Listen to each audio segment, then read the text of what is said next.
नमस्कार। आप देख रहे हैं विस्तक। मैं हूं हम्म। आपके साथ अरुणिमा द्विवेदी। देखिए, अगस्त का महीना शुरू हो चुका है और जितने भी व्यूअर्स इस समय हमें देख रहे हैं, सबसे पहले तो मैं उनको कह दूं कि संडे यानी 3 अगस्त को फ्रेंडशिप डे है, तो हैप्पी फ्रेंडशिप डे आप सभी को। और यहाँ पर ये स्पेशल शो आज हम इसीलिए आपके सामने फ्रेंडशिप यानी कि जो SHIP होता है उसको थोड़ा SIP में कन्वर्ट कर दीजिए, तो वो फ्रेंडशिप वाला जो होता है ना फॉर्मेट, और वो जो आपके पोर्टफोलियो से आपकी दोस्ती होती है उसको डेडिकेट करेंगे, आपकी फाइनेंशियल सेविंग से आपकी दोस्ती को डेडिकेट करेंगे। और इसी के साथ ये देखेंगे कि अभी जो मार्केट सिचुएशंस चल रही हैं उसके हिसाब से क्या आपको अपने पोर्टफोलियो के ऊपर थोड़ा ज्यादा ध्यान देने की जरूरत है। फायदे के फंड में आप सबका बहुत स्वागत है। और आज के शो में हमारे साथ पंकज मटपाल जी जुड़े हुए हैं। सर नमस्कार, बहुत स्वागत है आपका। नमस्कार अनिमा जी। आपको भी और हमारे सभी व्यूअर्स को फ्रेंडशिप डे की हार्दिक शुभकामनाएं। जी, thank you so much sir, और आपको भी हैप्पी फ्रेंडशिप डे। और आज सर मार्केट्स और म्यूचुअल फंड से कैसे दोस्ती बरकरार रखी जाए इसके ऊपर थोड़ा ज्यादा फोकस करेंगे। फाइनेंशियल सेविंग से कैसे दोस्ती रखी जाए इसके ऊपर ज्यादा फोकस करेंगे। लेकिन सबसे पहले सर आपका आउटलुक बाजार के ऊपर, क्योंकि इस समय जो सिनारियो चल रहा है, जो ग्लोबल सिचुएशंस चल रही हैं, खास तौर से भारत और अमेरिका के बीच में जो टर्म्स चल रहे हैं इस समय, वो थोड़ा मार्केट के लिए चिंता पैदा कर रहे हैं और बाजार भी इससे थोड़ा टेंस, थोड़ा कॉशियस नजर आ रहा है इस समय। कैसा लग रहा है सर बाजार अभी इस समय जो है वो वॉलेटाइल ज्यादा है मार्केट? बिल्कुल, देखिए अनिमा जी, पहली बात तो है वैल्यूएशंस की। तो वैल्यूएशंस के हिसाब से मार्केट वैसे भी थोड़ा महंगा है।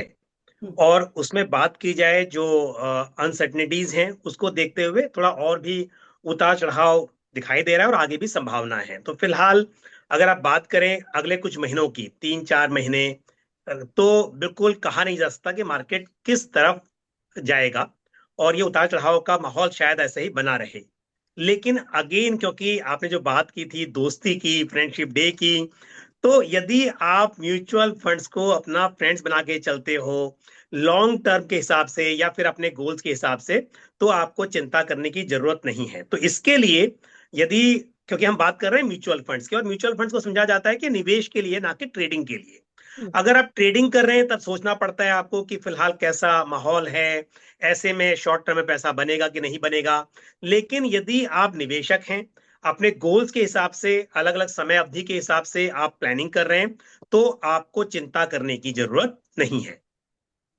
जी सर, लेकिन यहाँ पर सवाल ये कि हम बात तो करते हैं कि म्यूचुअल फंड्स जो है वो लॉन्ग टर्म इन्वेस्टमेंट के रूप में ही देखा जाना चाहिए। उसका जो फायदा है कंपाउंडिंग का, बेसिकली वो लॉन्ग टर्म में मिलता है। पर ऐसे सिनारियोज जब बनते हैं जियोपॉलिटिकल टेंशंस के, दो देशों के बीच में थोड़ी टेंशंस बढ़ जाने के, ट्रेड डील जैसी बातें हों और फिर उस डील के बीच में कुछ टैरिफ ज्यादा बढ़ जाए, मतलब सिचुएशन थोड़ी सी टेंस हो जाए ग्लोबल लेवल पर, तो क्या लॉन्ग टर्म पोर्टफोलियोज पर उसका असर पड़ता है? देखिए अर्णिमा जी, पहली बात तो यह है कि म्यूचुअल फंड सिर्फ लॉन्ग टर्म के लिए नहीं है।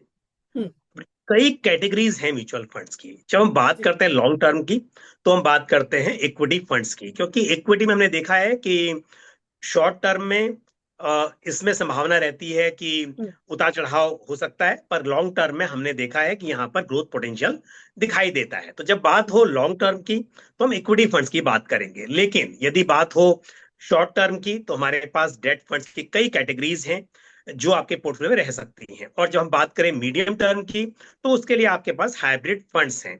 तो पहली हम्म। बात तो यह है, जैसे कि हर दोस्त जरूरी होता है, हर फ्रेंड जरूरी होता है, उसी तरह से हर कैटेगरी का म्यूचुअल फंड भी आपके लिए जरूरी है।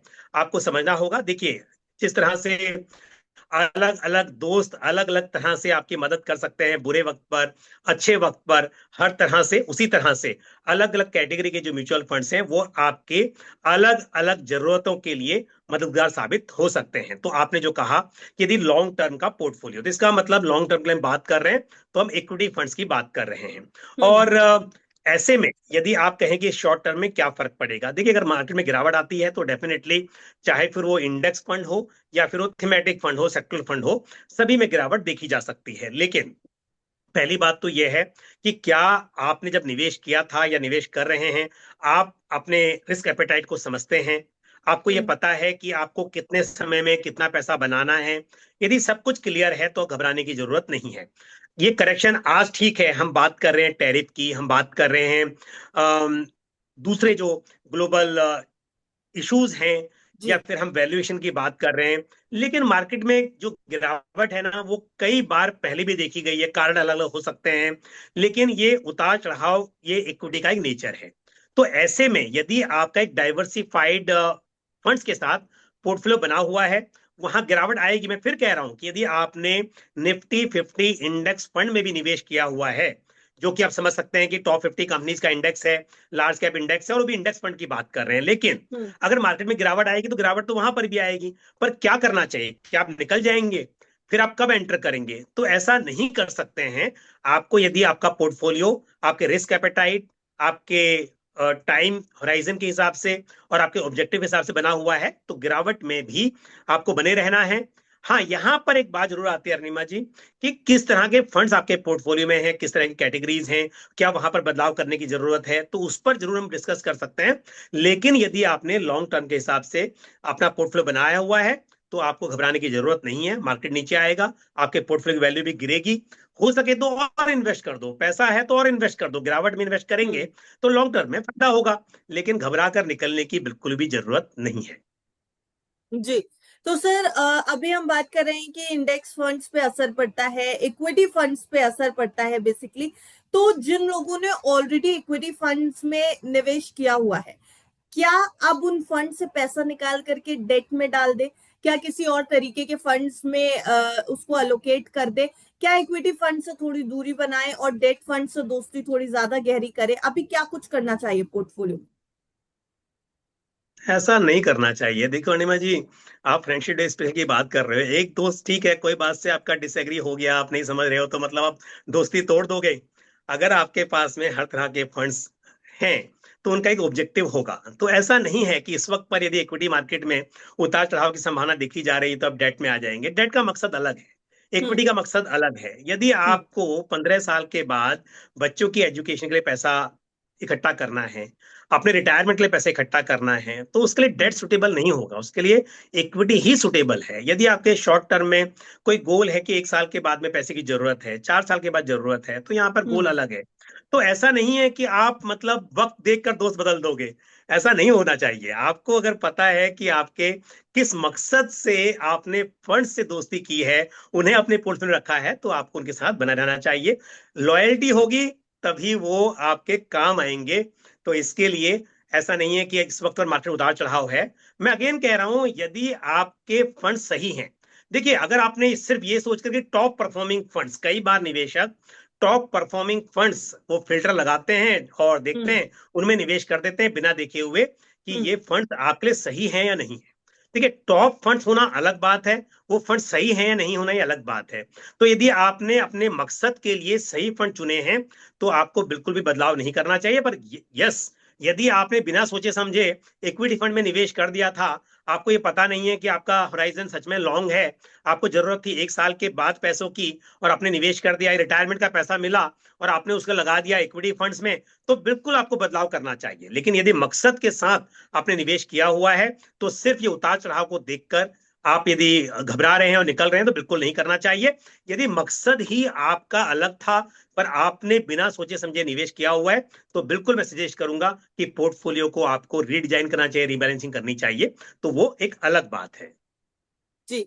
सर, लेकिन अगर ये रीबैलेंसिंग करनी हो तो अभी जो सिचुएशन इस समय दिख रही है या जो लॉन्ग टर्म हम देख रहे हैं, वो रीबैलेंसिंग में क्या एलोकेशन की स्ट्रैटेजी होनी चाहिए? किस तरीके से ये रीबैलेंस होना चाहिए?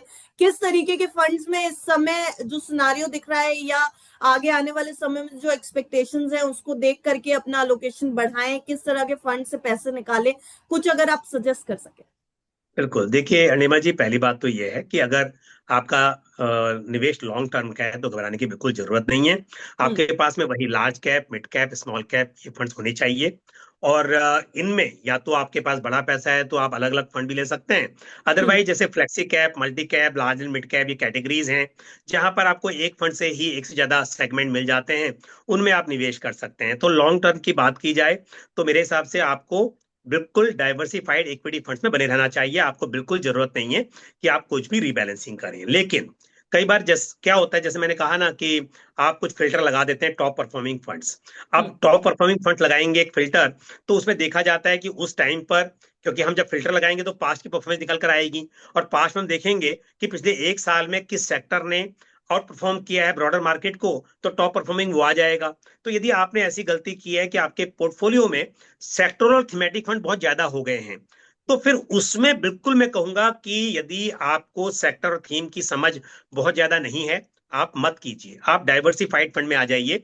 अगर हम्म। आपका थोड़ा लॉस भी हो रहा है उन फंड्स में, कोई बात नहीं, आप अपना लॉस भी बुक कर लीजिए, लेकिन थीमेटिक और सेक्टोरल फंड से निकलकर आप डाइवर्सिफाइड फंड, जैसे मैंने कहा, large hmm. And mid cap, multi cap, flexi cap, इस तरह के फंड्स में आप मूव कर सकते हैं। तो ये एक आपको स्विच करना चाहिए। यदि हाँ, किसी निवेशक को समझ है मार्केट की और उन्होंने एक अपना कोर एंड सेटेलाइट पोर्टफोलियो बनाया है कि मेरा 70% कोर पोर्टफोलियो होगा जहां पर डाइवर्सिफाइड फंड्स होंगे, और हम्म। 30% 20% जो भी रिस्क के हिसाब से सोचा है कि मैं कुछ सेक्टर्स को या कुछ थीम को उसमें रखूंगा, और जब ये थीम प्ले आउट हो जाएंगी तो यहां से एग्जिट कर जाऊंगा। सिर्फ वो लोग जिनको ये पता है कि इस थीम में अब आगे अच्छी स्थिति होने वाली है और कब मुझे निकलना है, ये नहीं कि किस थीम ने पास्ट में अच्छा परफॉर्म किया है। हम्म। निवेशक अक्सर गलती यही करते हैं कि थीमेटिक फंड्स को चुनते हैं पास्ट परफॉर्मेंस के हिसाब से।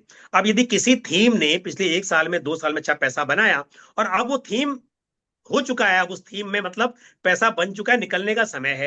पर आम निवेशक क्या करता है, जब फिल्टर लगाता है, जब वो सर्च करता है, तो उसको हम्म। बेस्ट परफॉर्मिंग फंड में वही थीम दिखाई देती है जिन्होंने पास्ट में अच्छा रिटर्न दिया है। तो अब आप क्या कर रहे हो, जब निवेश करना था तब नहीं किया, जब निकलने का समय आया है तब आप वहां पे निवेश कर रहे हो, तो आगे को आपका रिस्क बढ़ जाएगा। तो इसके लिए मेरा सजेशन ये है कि थीमेटिक या सेक्टरल फंड सबके लिए नहीं है, आप डाइवर्सिटी हम्म। फंड में मूव कर सकते हैं। दूसरी बात, मैंने अभी देखा कि कुछ निवेशकों ने मेरे सवाल पूछे और मुझे कुछ ऐसे केस स्टडीज मिली जहां पर रिटायरमेंट का पैसा निवेशकों ने पूरा इक्विटी में लगा दिया, क्योंकि हम्म। पास्ट में इक्विटी ने अच्छा रिटर्न दिया। उनके दोस्तों ने उनको बोला, यार मैं एक साल में रिटायर हुआ था, मैंने उस हम्म। वक्त पैसा लगाया था, मेरा अच्छा प्रॉफिट हुआ है।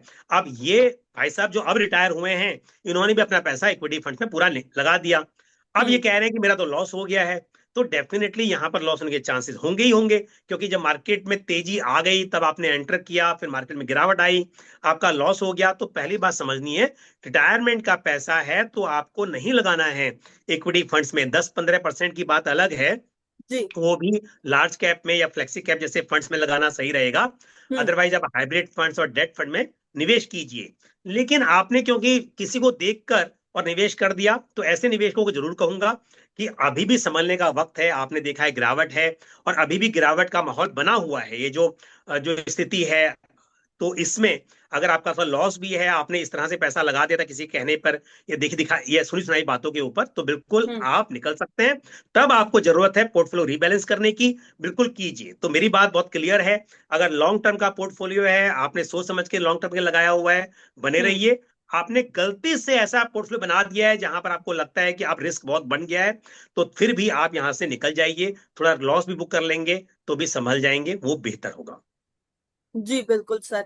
और सर हम इस कॉन्वर्सेशन के दौरान मिड कैप और स्मॉल कैप्स की भी बात कर रहे हैं।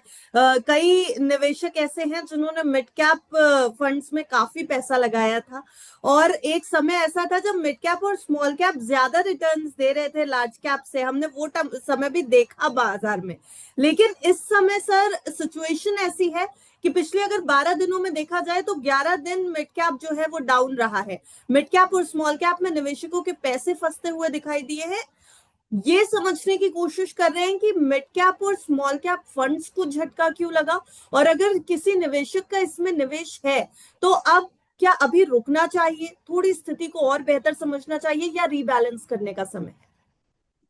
अगेन देखिए, हम जानते हैं इस बात को कि मिड कैप लार्ज कैप के मुकाबले में ज्यादा वोलेटाइल होते हैं। जी। स्मॉल कैप जो होते हैं वो मिड कैप से भी ज्यादा वोलेटाइल हो सकते हैं, हम्म। क्योंकि जो छोटी कंपनी होती है उसमें एक्सपेंशन के चांसेस ज्यादा होते हैं, ग्रोथ के चांसेस ज्यादा होते हैं। और देखा जाता है कि mid cap small cap companies कुछ नए जो बिजनेसेस हैं उसमें ज्यादा होती हैं, तो यहाँ पर हम्म। ग्रोथ की संभावना भी होती है।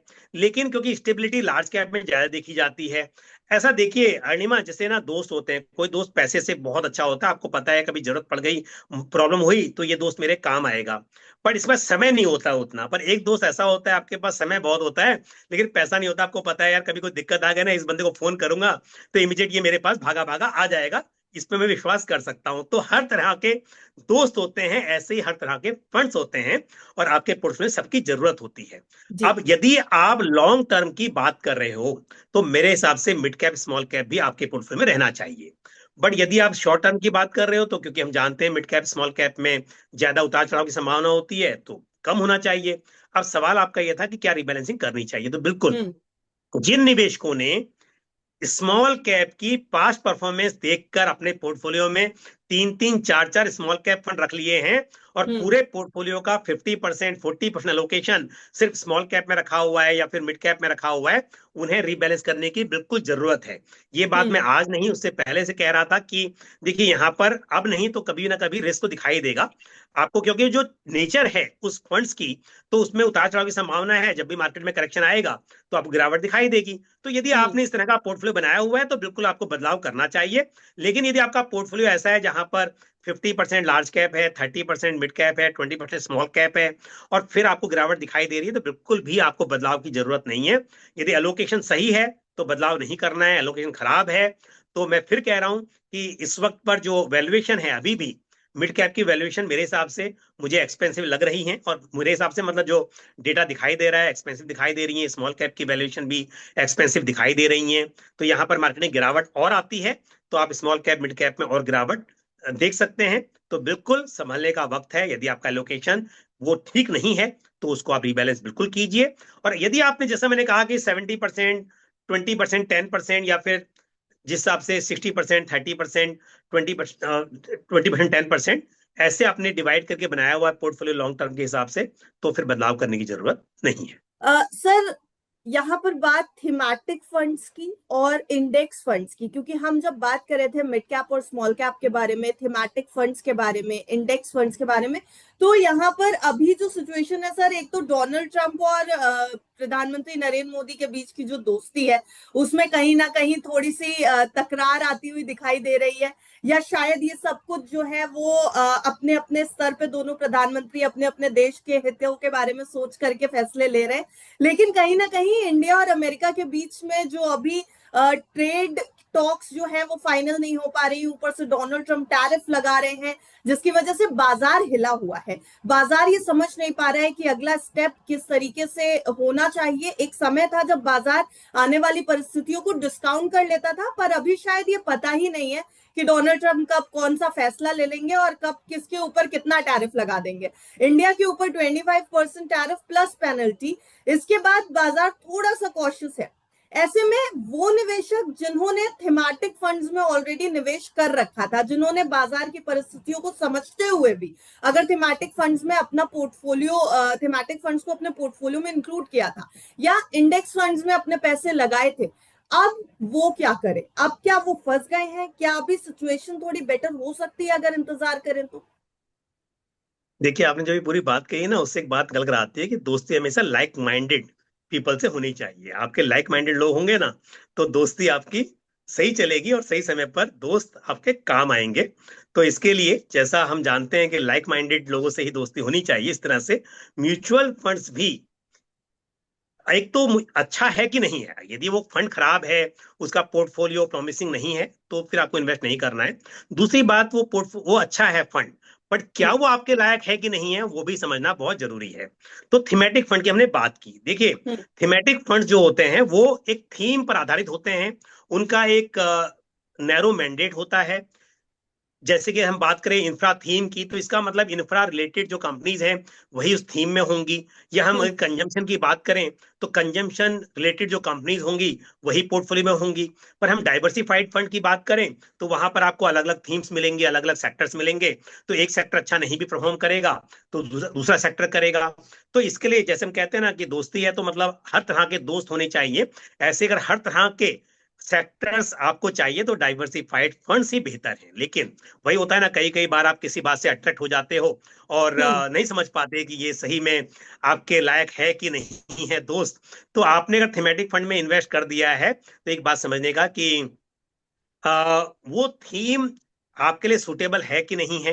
हम्म। अब यदि आपने इससे बिना सोचे समझे वो पास्ट रिटर्न्स देखकर इन्वेस्ट कर दिया था तो मेरे हिसाब से आपको थीम से निकल जाना चाहिए। पहली बात तो मैं कहूंगा कि मेजोरिटी ऑफ द इन्वेस्टर्स हम्म। के लिए थीमेटिक फंड सुटेबल नहीं होते हैं। थीमेटिक फंड सिर्फ उनके लिए सुटेबल होते हैं जिनको सच में मार्केट की बहुत जानकारी है।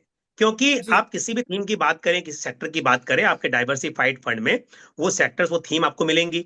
और जो हम्म। जो फंड मैनेजर्स हैं उनकी नॉलेज जो होती है वो ज्यादा होती है कॉमन इन्वेस्टर से, ये तो मानकर चलेंगे। उनका क्योंकि काम है वो, उनके बाद रिसर्च होती है, तो वो भी बदलाव करते रहते हैं अपने फंड्स में। यदि आपने एक डाइवर्सिफाइड फ्लेक्सी कैप फंड में या मल्टी कैप फंड में भी निवेश किया हुआ है और हम्म। किसी पर्टिकुलर सेक्टर में अच्छी उम्मीद दिखाई दे रही है तो फंड मैनेजर सामने से उसमें चेंजेस करेंगे, तो आपको उसका फायदा मिलेगा।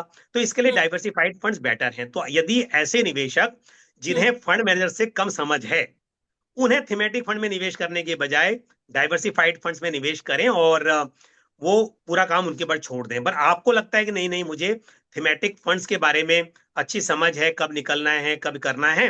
हालांकि उन्हें भी फंड मैनेजर ही मैनेज करते हैं, एक्टिव फंड्स हैं। हम्म। बट जैसे मैंने कहा, नैरो मैंडेट है। तो अगर आपको समझ है कि भाई मुझे इस थीम का पता है, आगे चलने वाले आने वाले टाइम में ये थीम अच्छा परफॉर्म करेगी, तब थोड़ा एलोकेशन रख सकते हैं। तो ऐसे निवेशक जिन्हें समझ है आगे कौन सी थीम अच्छा कर सकती है और उनका 20-30% का, 10% का जो भी मतलब छोटा लोकेशन है तो बने रहें। अगर हम्म। बिना सोचे समझे अपने सिर्फ पास रिटर्न्स देखकर निवेश किया हुआ था तो मेरे हिसाब से थीम से निकलकर आप डाइवर्सिफाइड फंड्स में आ जाएं। अब आते हैं जी। इंडेक्स पर। तो जी। थीमेटिक तो बहुत सिंपल है, थीमेटिक को समझना बहुत सिंपल है कि हिस्टोरिकल रिटर्न देखकर नहीं निवेश करना है। आपको पता है आने वाले समय में कौन सी थीम अच्छा करने वाली है, कोई आपके पास सच में रिसर्च है और हम्म। जहां लगता है कि थीम ब्रॉडर मार्केट के मुकाबले बेहतर परफॉर्म करेगी, छोटा एलोकेशन आप रख सकते हैं, अदरवाइज तो नहीं। इंडेक्स फंड को समझना एक अलग ही चीज है। क्योंकि हम जब इंडेक्स कहते हैं ना, कई बार अर्निमा यहाँ पर मार्केट में कहा जाता है कि इंडेक्स फंड सेफ होते हैं। मैं हम्म। आपको बताऊं कि इंडेक्स फंड एक तरह के नहीं होते हैं। एक तरफ आपके पास broad market base index fund है जहां पर जैसे कि निफ्टी 50, हम्म। निफ्टी 100, है ना, निफ्टी 500, इस तरह के इंडेक्स फंड हैं, या फिर BSE 500, BSE 100, सेंसेक्स, इस तरह के इंडेक्स होते हैं। एक फिर उसके बाद आपके पास में मिड कैप इंडेक्स भी होगा, Nifty mid cap 150 index, Nifty small cap 250 index, small hmm. Cap index होगा। फिर उसके बाद में आपके पास थीमेटिक इंडेक्स भी होते हैं, सेक्टर इंडेक्स होते हैं, जैसे Nifty bank, Nifty IT, Nifty pharma, इस तरह के इंडेक्स भी होते हैं। तो पहली बात तो यह है कि आपने किस तरह के इंडेक्स फंड में निवेश किया हुआ है। यदि आप निफ्टी 50 या निफ्टी 100 की बात कर रहे हैं या BSE 100 की बात कर रहे हैं तो इसका मतलब लार्ज कैप की बात कर रहे हैं, तो कोई दिक्कत नहीं है। आप अपने पोर्टफोलियो में इस तरह के फंड को शामिल कर सकते हैं और उनमें बने रह सकते हैं। आपने हम्म। इसी तरह से यदि निफ्टी 500 में किया है, यदि निफ्टी मिड कैप में भी किया है और आपके वो लॉन्ग टर्म होराइजन के साथ में अलाइंड है, तो कोई हम्म। दिक्कत नहीं है। बट कुछ निवेशकों ने पिछले कुछ समय में कुछ जिन्हें हम लो बीटा कहते हैं, या जो फैक्टर इन्वेस्टिंग होती है, जैसे कि मोमेंटम, हम्म। क्वालिटी, वैल्यू, इस तरह के इंडेक्स फंड में निवेश किया हुआ है। तो हम्म। इनमें थोड़ा सा मुझे ये लगता है कि आपको समझ होनी चाहिए। जैसे हम मोमेंटम की बात करें, बहुत सारे निवेशकों ने पीछे जब मार्केट में तेजी थी तो तेजी के माहौल में मोमेंटम जो फैक्टर है वो अच्छा काम करता है। तो जो जी। मोमेंटम फंड्स थे वो अच्छा परफॉर्म कर रहे थे और निवेशकों ने बहुत ज्यादा उनमें निवेश कर दिया है। तो हम्म। ऐसे निवेशकों को मेरी राय, मेरी सलाह जरूर रहेगी कि आप इस तरह के इंडेक्स फंड में करने की बजाय सिंपल आप जो निफ्टी 50 या सेंसेक्स या जो निफ्टी 100, BSE 100, इस तरह के जो इंडेक्स हैं, या मिड कैप की बात करें तो निफ्टी मिड कैप टू 150 इंडेक्स, इस तरह के फंड्स में करेंगे लॉन्ग टर्म के हिसाब से कोई प्रॉब्लम नहीं है। बट यदि आपने मोमेंटम या इस तरह के किसी भी लो बीटा फैक्टर इन्वेस्टिंग में ज्यादा दाव लगाया हुआ है, ये रिस्की साबित हो सकता है। यहाँ पर आपको नॉलेज होनी चाहिए, तभी आप डिसाइड करते हैं कि कौन सा फैक्टर किस वक्त पर काम करेगा और कब हम्म। उसमें बदलाव करना है। ये सबके बस की बात नहीं होती है। जी बिल्कुल। सर बहुत अच्छे से हम लोग ये समझ रहे हैं, आगे बढ़ रहे हैं कि आखिर म्यूचुअल फंड से दोस्ती मेंटेन कैसे करके रखें, जिसमें हम और हमारे फाइनेंशियल गोल्स दोनों एक साथ चल सके, पैरेलली चल सके।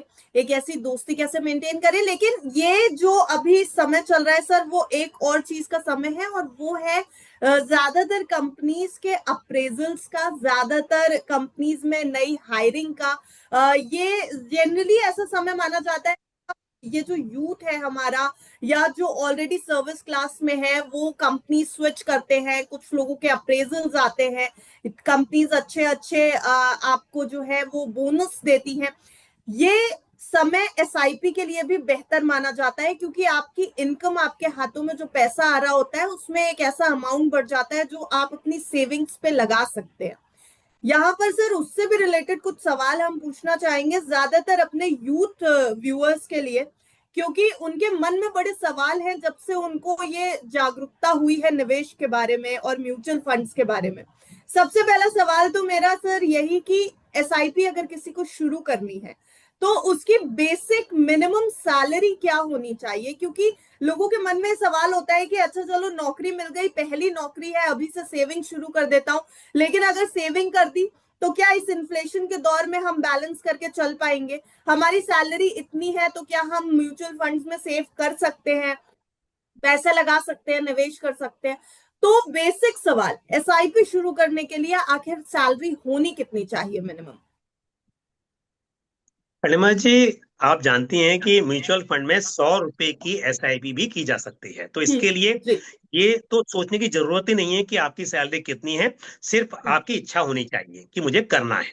तो इसके लिए आपकी जो भी सैलरी है उस हिसाब से आप, चाहे वो 100 रुपए की एसआईपी करें, 500 की करें, 1000 की करें, जो भी आप कंफर्टेबल हो उतने की एसआईपी आप शुरू कर दें। क्योंकि एक तो म्यूचुअल फंड में अच्छी बात यह है कि कभी भी रोकी जा सकती है एसआईपी, कभी भी आप बढ़ा सकते हैं, घटा सकते हैं। तो यहाँ पर ऐसा नहीं कि भाई मैंने कहा था कि मैं 10 साल की एसआईपी करूंगा और बीच में मैंने रोक दिया तो मेरी पेनल्टी लगेगी, ऐसा कुछ भी नहीं है। तो कभी भी एसआईपी बंद कर सकते हो आप, अगर आपको नहीं चल पा रहा है। तो इसलिए हम्म। शुरुआत तो आप कर दें। आपकी सैलरी अगर पहली नौकरी लगी है, और मैं बोलता हूँ कि अ, अगर आपकी छोटी सैलरी वाली जॉब है जहां पर 25,000 की भी आपकी सैलरी है, 20,000 की भी है, तो भी आप 1,000 2,000 की एसआईपी तो शुरू कर ही सकते हो। तो इसके लिए हम्म। एसआईपी तो आप आराम से शुरू कर सकते हैं। अब बात आती है किस तरह के फंड से करें, ये भी जी। समझना जरूरी है। और यहाँ पर देखिए, यदि आप छोटी एसआईपी शुरू कर रहे हैं और आपको पता है कि ये लॉन्ग टर्म तक चल सकती है, तो इक्विटी फंड में कीजिए।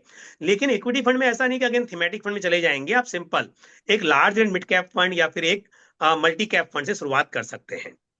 तो सिंपल जी। Large and mid cap fund में को पता है कि लार्ज एंड मिड कैप दोनों का एलोकेशन मिल जाएगा, इक्विटी फंड होगा, और अगर मल्टी कैप है तो स्मॉल कैप भी मिलेगा। तो इस तरह से ये फंड्स आपके लिए सुटेबल हो सकते हैं। फ्लेक्सी कैप भी कंसिडर किया जा सकता है। इनमें आप एसआईपी करें। 1,000 रुपए की एसआईपी कर रहे हैं तो आप 2 3 स्कीम तो लेंगे नहीं, एक ही स्कीम ले लीजिए, मल्टी कैप या large and mid cap fund. तो आपको उससे शुरुआत हो सकती है। अगेन आपने एसआईपी शुरू करी पर आपको इतना पता नहीं, आप सोचते हैं कि शायद मैं 1 2 साल में ही शायद निकालना पड़ जाए, ऐसा कुछ है जहां आपको यह क्लैरिटी नहीं है। तो एक हाइब्रिड फंड से शुरुआत कर सकते हैं। एक मल्टी असेट एलोकेशन फंड जो कैटेगरी है उसमें एसआईपी कर लीजिए, या फिर बैलेंस एडवांटेज फंड जो कैटेगरी है वहां पर एसआईपी कर लीजिए। तो आप 1,000 रुपए की एसआईपी करेंगे, आपको उसमें मतलब इक्विटी मिल जाएगा, उसमें आपको बॉन्ड्स डिबेंचर यानी डेट भी मिल जाएगा, आपको गोल्ड भी मिल जाएगा मल्टी असेट में। तो इस तरह का फंड हो सकता है। या फिर जैसे इक्विटी और डेट के साथ में बैलेंस एडवांटेज फंड, ये कैटेगरी में भी एसआईपी शुरू की जा सकती है। तो अगेन यदि आपको मतलब पता नहीं है कि लॉन्ग टर्म करना है, कि अभी क्लैरिटी नहीं है, तो इस तरह की स्कीम में कर लीजिए। क्लैरिटी है तो फिर आप इक्विटी स्कीम में एसआईपी शुरू कीजिए। दूसरी बात एक और मैं ऐड कर दूं कि कई बार हम्म। होता है ना, एसआईपी शुरू करने का सही वक्त है या नहीं है, पर एक बात ध्यान रखिए, एसआईपी शुरू करने के लिए हर वक्त सही होता है, हर वक्त। क्योंकि क्यों सही होता है? एसआईपी आप लॉन्ग टर्म के लिए कर रहे हैं। अगर हम्म। मार्केट में गिरावट हो या मार्केट तेजी में हो, अब आज आपने शुरुआत करने में टाइमिंग करने की कोशिश कर भी ली, बट लॉन्ग टर्म में तो कई बार मार्केट नीचे आएगा, कई बार ऊपर आएगा। और फायदा यही होता है एसआईपी का, जब मार्केट नीचे आता है यूनिट ज्यादा मिल जाती हैं, जब मार्केट ऊपर आता है तो यूनिट का प्राइस बढ़ जाता है लेकिन यूनिट कम मिलती हैं। तो दोनों ही केस में लॉन्ग टर्म में आपको एवरेज कॉस्ट का बेनिफिट मिलता है, जिसे हम कहते हैं रुपी कॉस्ट एवरेजिंग। तो सोचिए मत, आप जितना भी शुरू कर सके अपनी इनकम के हिसाब से। और आपने बड़ा अच्छा सवाल कहा कि अप्रेजल का टाइम है। अगर सैलरी बढ़ रही है, बोनस मिल हम्म। रहा है, सोचिए मत। अगर आप, जब मार्केट बहुत तेजी में था तब चूक गए थे या तब इन्वेस्ट किया था और अब मौका है उसे बढ़ाने का, तो बिल्कुल आप कर लीजिए। एसआईपी भी, लमसम भी, सबके लिए मार्केट का समय अच्छा है। बट निवेश की अवधि जो है, अगर इक्विटी में है तो लॉन्ग टर्म ही चाहिए, शॉर्ट टर्म में है तो डेट से शुरुआत कर सकते हैं। जी सर, थोड़ा सा मैं सैलरी स्पेसिफिक क्वेश्चन भी पूछूंगी कि आपने बात की है कि अगर आपकी 25,000 20,000 रुपए की सैलरी है, आपने खुद अभी इस चीज को हमें बताया कि कैसे हम एसआईपी शुरू कर सकते हैं। पर सवाल यही कि अगर कोई शख्स है जिसकी सैलरी 20,000 है और नौकरी शुरू करने के साथ, या मान लीजिए कि वो पहले से नौकरी कर रहा है, अब 20,000 रुपए हुई है उसकी सैलरी, वो किस तरह के फंड्स के साथ अपने फाइनेंशियल गोल्स को मीट करने के बारे में सोच सकता है लॉन्ग टर्म में? क्या मल्टी एसेट फंड्स उसके लिए बेहतर रहेंगे? कौन सी ऐसी कैटेगरी होगी जिसमें अब वो अगर एसआईपी करे तो वो लॉन्ग टर्म में, और कितने रुपए की एसआईपी, बेसिक 20,000 रुपए सैलरी वाले को कितने रुपए की एसआईपी सजेस्ट कर सकते हैं इस समय के सिनेरियो और इन्फ्लेशन को देखते हुए? इस सवाल है। बिल्कुल, देखिए अर्णिमा जी, वैसे तो बहुत मुश्किल होता है ये कह पाना कि सैलरी के हिसाब से कैसे डिसाइड करेंगे, क्योंकि हाँ, एक साइज सबको फिट नहीं आएगा। हम्म। एक इंडिविजुअल के क्या क्या जरूरतें हैं, अब वो जितना कमा रहा है उस पर कितने लोग निर्भर हैं। कई बार ऐसा हम्म। भी होता है कि अर्निंग 30,000 की है लेकिन कोई जिम्मेदारी नहीं है, ऐसा भी हो सकता है। जी। और ऐसा भी होता है 30,000 में घर में खाने वाले बहुत लोग हैं। तो बहुत सारी हम्म। बातें होंगी, पर फिर भी अ, अगर ये माना जाए कि 30,000 की सैलरी है और आप उसका 30% भी सेविंग में लगाना चाहें और लगाना चाहिए, है ना, तो 9,000 तो बनते हैं 30,000 के सामने। हम्म। तो 9-10 हम्म। हजार की एसआईपी करनी चाहिए। पर अगर अगेन मैं कहूंगा कि ये जवाब ऐसा नहीं कि सबके लिए फिट बैठेगा, क्योंकि आपके घर में कितनी जिम्मेदारियां हैं, कितने लोग निर्भर करते हैं, घर में कमाने वाला एक है कि ज्यादा है, बहुत सारी बातें हो सकती हैं। बट फिर भी हम एक मोटा मोटी बात करें कि आप 10,000 रुपया 30,000 में से बचाइए और हम्म। उसको निवेश कीजिए। अब बात हम्म। आती है कि 10,000 बचाना है तो कहाँ करें। तो ऐसा नहीं है कि आप एक तरह के फंड में करेंगे। अगेन, आपका होराइजन कैसा है, कितने समय के लिए निवेश करना है, उस पर हम्म। आपको डिसाइड करना चाहिए।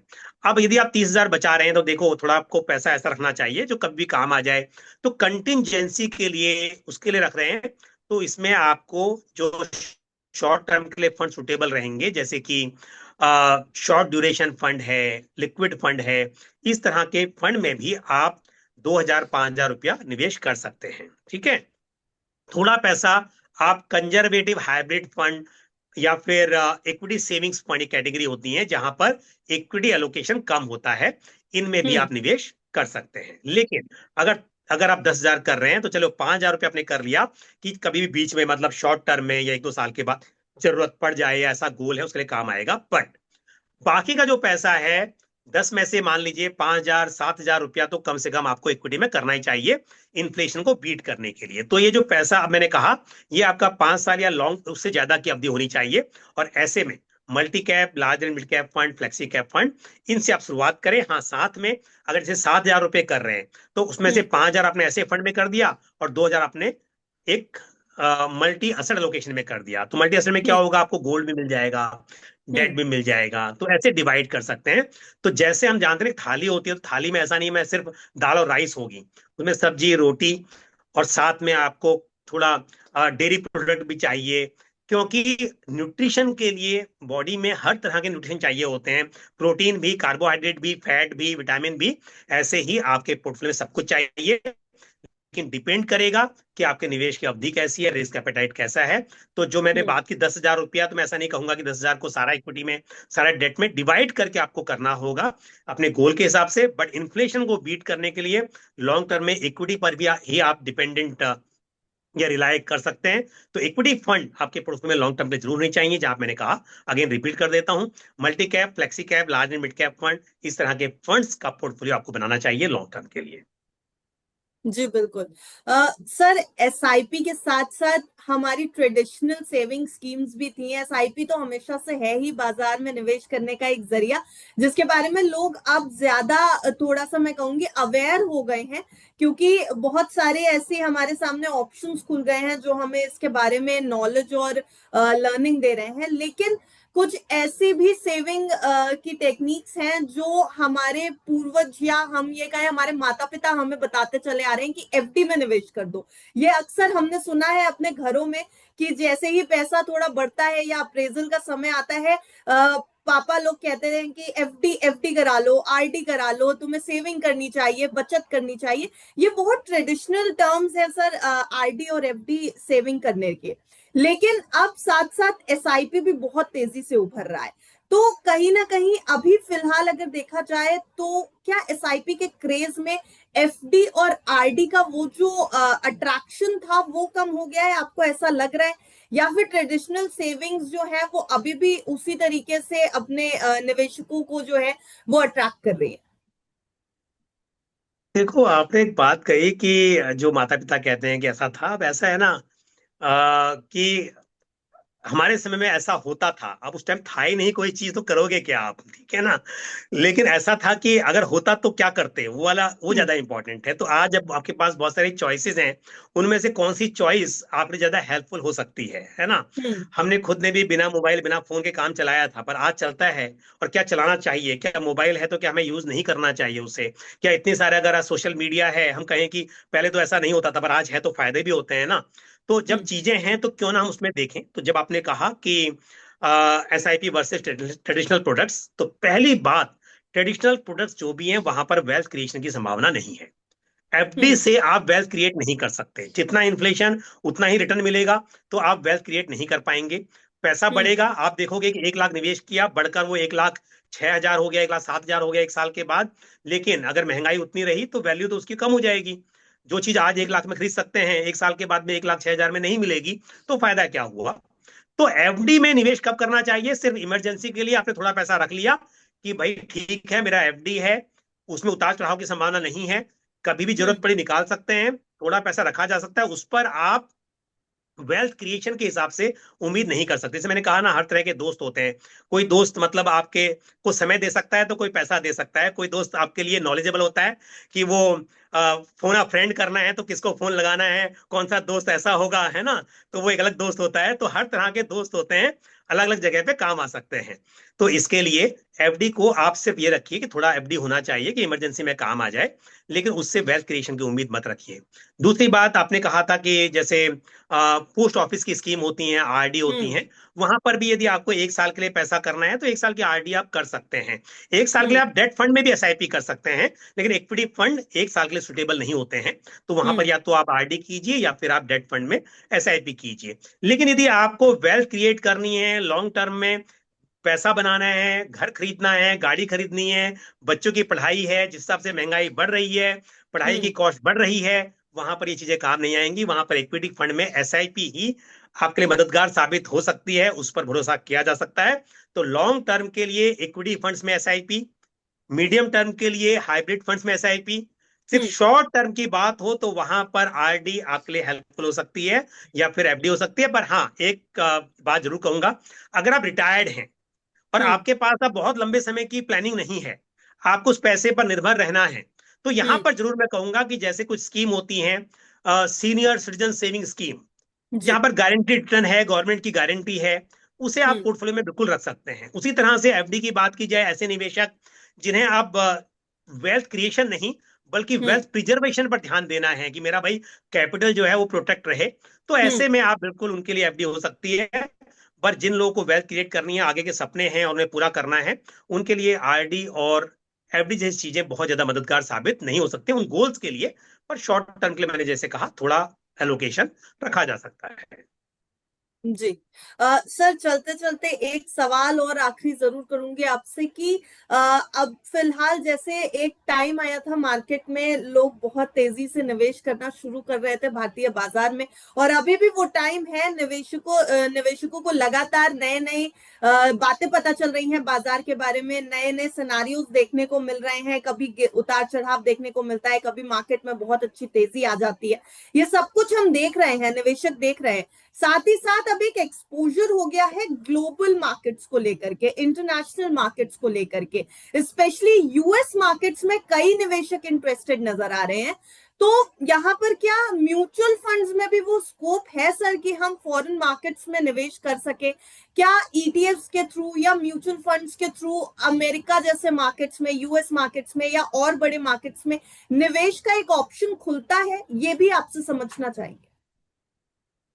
बिल्कुल, पहली बात तो ये है कि आपके पोर्टफोलियो में इंटरनेशनल फंड होना चाहिए। ये बहुत इंपॉर्टेंट है, हम्म। क्योंकि अगर हम डाइवर्सिफिकेशन की बात करें तो हमने बात की डाइवर्सिफिकेशन अक्रॉस एसेट क्लासेस की, इक्विटी होना चाहिए, डेट होना चाहिए, गोल्ड होना चाहिए। फिर हमने बात की कि लार्ज कैप होना चाहिए, मिड कैप होना चाहिए, स्मॉल कैप होना चाहिए। इसी तरह से ज्योग्राफिकल डाइवर्सिफिकेशन भी इंपॉर्टेंट है। इंडिया हम्म। के अलावा बाकी बाजारों में भी आपका निवेश होना चाहिए। अब हमारे पास खैर फंड्स की चॉइस तो बहुत सारी है।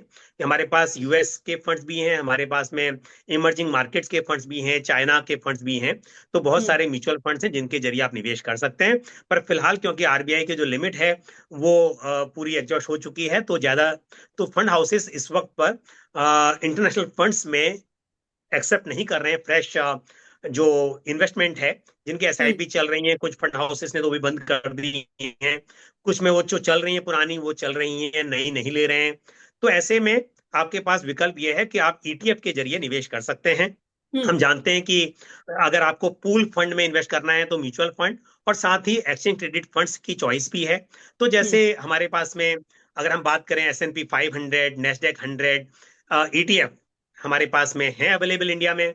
बहुत सारे फंड हाउसेस, बहुत सारे एसेट मैनेजमेंट कंपनीज उन्हें चला रही हैं। तो आप इस तरह के ईटीएफ के जरिए एलोकेशन बिल्कुल ले सकते हैं, और थोड़ा एलोकेशन आपका होना चाहिए। लेकिन हम जानते हैं कि लॉन्ग टर्म में इंडियन मार्केट्स काफी पॉजिटिव हैं। उतार चढ़ाव तो चलता रहेगा, हमने बहुत सारी गिरावट देखी हुई है पहले। लेकिन लॉन्ग टर्म के हिसाब से बात कहें तो इक्विटी मार्केट या इंडिया का कैपिटल मार्केट काफी प्रॉमिसिंग दिखाई देता है। हम्म। लेकिन थोड़ा एलोकेशन आपका होना चाहिए। और जैसा आपने सवाल पूछा, बिल्कुल आप जो डाइवर्सिफाइड ईटीएफ हैं उनके जरिए आप निवेश कर सकते हैं, क्योंकि वहां भी बहुत सारी चॉइसेस हैं। तो मेरा हम्म। सजेशन यही होगा कि इस तरह के जो डाइवर्सिफाइड है, नेस्डेक 100 है, S&P 500 है, इस तरह के वेल डाइवर्सिफाइड इंडेक्स ईटीएफ में निवेश करने के बारे में सोचा जा सकता है। जी बिल्कुल। सर, आप हमारे साथ जुड़े आज। दोस्ती कैसे की जाए अपने म्यूचुअल फंड पोर्टफोलियो से, जिससे टेंशन थोड़ी कम हो जाए निवेशकों की, और वो जो एक कॉन्फिडेंस है, वो जो एक रिलैक्सेशन है अपने फाइनेंशियल गोल्स को लेकर के, वो ज्यादा बेहतर हो सके निवेशकों को, ये समझने की हमने आपसे कोशिश की है। बेसिक सवाल जो एक निवेशक के मन में उठते हैं अपनी एसआईपीस को लेकर के, उनको बेहतर तरीके से समझने की कोशिश की है। हमारे साथ जुड़ने का सर आपका बहुत बहुत शुक्रिया आज के शो में। थैंक यू वेरी मच अनिमा जी, बहुत अच्छा लगा बात करके। एक लास्ट में एक दो लाइन और जरूर बोल दूंगा कि एक जी। तो क्वालिटी पर ध्यान दीजिए। जैसे हम कहते हैं ना कि संगत अच्छी होगी तो आप आगे बढ़ेंगे, संगत खराब होगी तो थोड़ा आपको दोस्त पीछे ले जाएंगे। तो जैसे हम कहा जाता था, ऐसे पेरेंट्स कहते थे अच्छे संगत रखिए, तो ऐसे ही अच्छे फंड से दोस्ती कीजिए, क्वालिटी पर ध्यान दीजिए, ये बहुत हम्म। जरूरी है। और दूसरी बात, जितनी पुरानी दोस्ती होती है उतनी गहरी होती जाती है। तो ऐसे ही जितने आपके फंड्स पुराने होंगे, आप उनके साथ में लॉन्ग टर्म निभाएंगे, वो आपके हर वक्त अच्छे और बुरे वक्त पर आपके काम आएंगे। इसी के साथ में once again happy friendship day. Thank you so much sir. और जितने भी व्यूअर्स हमें देख रहे हैं उनके लिए भी यही सजेशन, म्यूचुअल फंड से, एसआईपी से दोस्ती जरूर करिए और गहरी दोस्ती करिए, लेकिन साथ साथ ध्यान रखिए कि ये दोस्ती आपके फाइनेंशियल गोल्स को ध्यान में रखते हुए, आपकी रिस्क टेकिंग एबिलिटी को ध्यान में रखते हुए, और आपके फाइनेंशियल एडवाइजर की राय के साथ होनी चाहिए, ताकि आपकी जमा पूंजी एकदम पूरी तरह सिक्योर रहे। Thank you so much. फायदे के फंड का एपिसोड कैसा लगा हमें कमेंट सेक्शन में जरूर बताइएगा।